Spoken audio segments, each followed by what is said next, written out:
Let's go. Wednesday afternoon.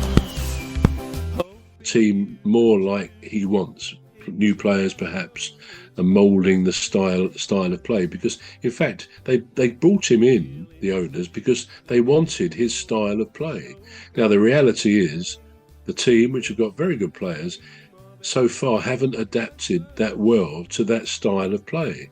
And some would say, well, you should go back to what they do best. But that would be to go against the object, the aims of the board in bringing him in. That he plays in that style, and they've got to get used to that style. And I think that's why they probably would listen to offers for some of their players, because he does want to bring in some new ones. It's going to be interesting in this month, of course, with the transfer window open, to see just what clubs will do. I know at Crystal Palace, the manager mentioned the other day, there's two players, and we don't know what positions, who the board of the scouting, Dougie Friedman, who's the director of football, who they've identified. Oliver Glasner wants them, and basically he's saying it's now up to the board to try and get them, which, if the money's right, they will.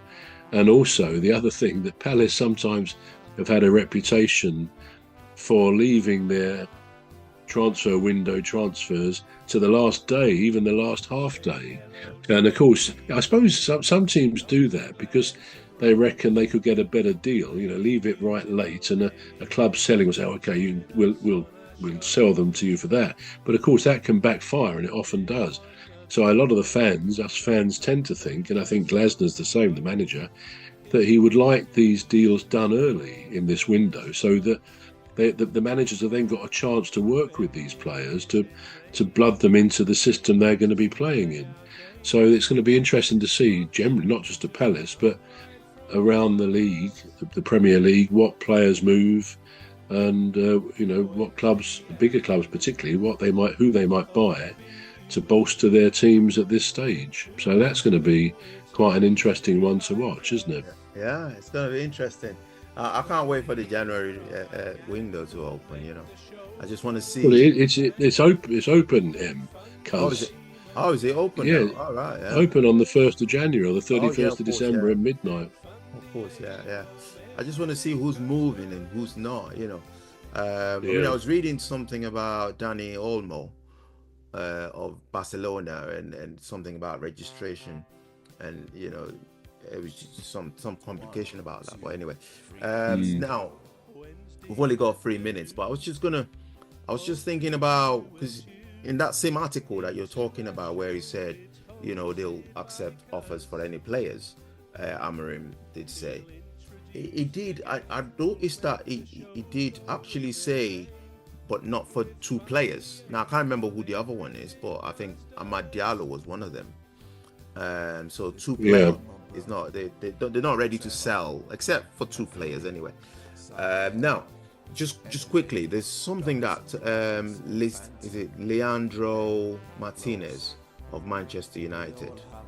It's something that he said during the last interview, and they said, well, you played very well today, and he said, mentality. Yeah, that's right. Yeah.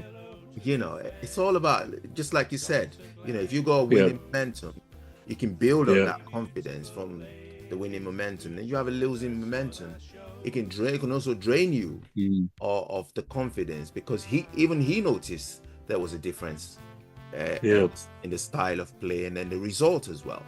And it just went the way that we think, going forward, which is very true, isn't it? So we've got a minute and something. So if there's anything that you want to summarize with. I was only going to say he's absolutely right. Most games, most sports have a strong mental side of it. Whether it's golf and you're playing for yourself or you're playing against a course, you've got to have the confidence. But the thing about football, and if you think about it, it's something that I think us fans can often take for granted. But if you're not having a good game, I mean, at the ground capacity at Palace is about 26,000, and of course the new stand hopefully will be built starting later this season. Yeah.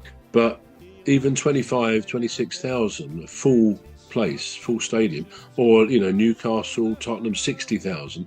Can you imagine if you're having a bad game and you can't hide and you look around this massive stadiums, and all these thousands of people, and you're not confident. You've lost your nerve. You made a couple of mistakes.